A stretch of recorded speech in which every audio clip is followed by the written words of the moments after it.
Hello मेरे प्यारे दोस्त। सबसे पहले स्वागत है आप सभी को आपके अपने इस प्यारे यूट्यूब चैनल पे।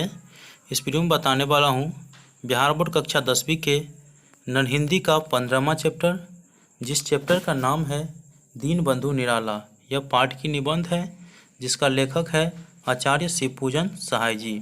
इस पाठ से जितने भी ऑब्जेक्टिव और सब्जेक्टिव क्वेश्चन होंगे उसे मैं स्टेप बाय स्टेप बताऊँगा। पाठ को स्टार्ट करने से पहले मैं आपको बता दूँ कि पिछले जितने भी चैप्टर हैं उनका वीडियो मैं अपलोड कर दिया हूं। यदि आप नहीं देखे हैं तो इसका लिंक डिस्क्रिप्शन बॉक्स में मिल जाएगा या आप चैनल के प्लेलिस्ट में जाकर भी देख सकते हैं। तो प्यारे दोस्त, इस चैप्टर से बिहार बोर्ड में 2 से 3 मार्क के ऑब्जेक्टिव क्वेश्चन पूछे जाते हैं। उसके बाद जो सब्जेक्टिव पूछे जाते हैं वो 95% पूछने के चांस रहता है एक सब्जेक्टिव।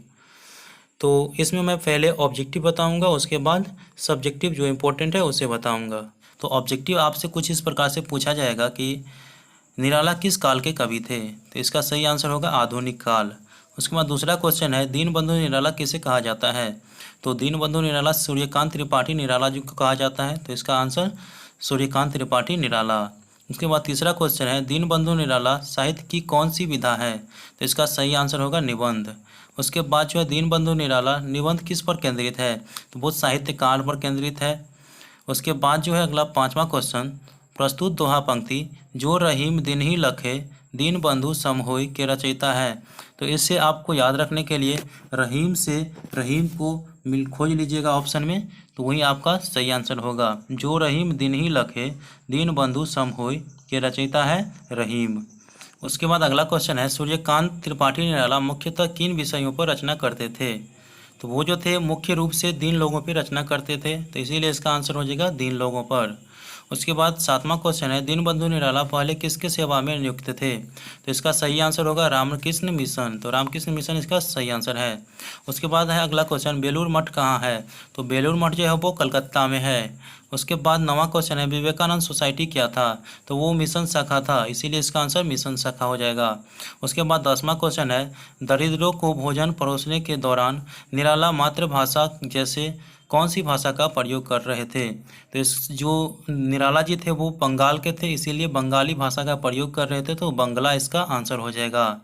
उसके बाद 11 नंबर क्वेश्चन है मतवाला मंडल कहाँ पर था। तो मतवाला मंडल जो है वो कलकत्ता में था, तो कलकत्ता इसका सही आंसर होगा। तो जी हाँ दोस्तों, आप लोग याद रखिएगा कि बेलूर मठ कहाँ है, तो कलकत्ता में। मतवाला मंडल कहाँ है, तो कलकत्ता में, दोनों याद रखें। उसके बाद जो है 12 नंबर क्वेश्चन विदेशी भाषा में निराला जी का पकड़ किस भाषा पर थी। तो इसका सही आंसर होगा अंग्रेजी अर्थात इंग्लिश। उसके बाद जो है 13 नंबर क्वेश्चन दीनबंधु निराला बंगीय समाज में किस तरह घुल मिल जाते थे। और ये वेरी इंपॉर्टेंट क्वेश्चन है, इसे आप जरूर याद रखें। तो ये है दूध मिश्री की तरह घुल जाते थे, तो दूध मिश्री इसका सही आंसर होगा। उसके बाद जो है 14 नंबर क्वेश्चन दीनबंधु कलकत्ता छोड़ने पर वे कहाँ रहे। तो दीनबंधु जो थे वो कलकत्ता छोड़ने पर लखनऊ और प्रयाग में रहे। उसके बाद जो है 15 नंबर क्वेश्चन लखे शब्द का अर्थ है। देखिए लखे शब्द का अर्थ है देखना। उसके बाद है दारिम शब्द का अर्थ है। तो दारिम शब्द का अर्थ होता है अनार। तो आप लोग इसे भी याद रखें, 2 गो शब्दार्थ दिए हैं जो कि इस चैप्टर से थे। उसके बाद जो है इस चैप्टर से जो इम्पोर्टेंट सब्जेक्टिव क्वेश्चन आप लोगों से पूछे जा सकते हैं। पहला, निराला को दीनबंधु क्यों कहा गया है। तो उत्तर आप कुछ इस प्रकार से लिख सकते हैं कि निराला ने जीवन भर दीन दुखियों की सेवा की। जहाँ कहीं भी उन्हें दीन दुखी मिल जाते थे वे पूरी आत्मीयता से उनकी सहायता करते थे। वे गरीबों के सच्चे मित्र थे। दीनबंधु ईश्वर को कहा जाता था। दीनों की चिंता करने वाला भी उसी दीनबंधु के समान हो जाता है। जो रहीम दिन ही लखे दीनबंधु सम होय, इसीलिए निराला को दीनबंधु कहा गया है। तो आप इसका उत्तर आप कुछ इस प्रकार से लिख सकते हैं, तो इसे आप नोट डाउन करें। उसके बाद अगला क्वेश्चन आप लोगों से पूछा जा सकता है कि निराला संबंधी बातें लोगों को अतिरंजित क्यों जान पड़ती है। तो इसका उत्तर आप कुछ इस प्रकार से लिख सकते हैं कि आधुनिक युग में कोई निराला की तरह दीन दुखियों का सच्चा मित्र नहीं मिलेगा। वे खुद मामूली कपड़ों में गुजर कर गरीबों को अपना नया कपड़ा, कंबल इत्यादि दान करते थे। अपना सब कुछ देकर वे मस्त मौल फकीर बन जाते थे। वे अपने सामने परोसी हुई थाली तक किसी भूखे को दे देते थे। आज के युग में भला कौन ऐसा मिलेगा।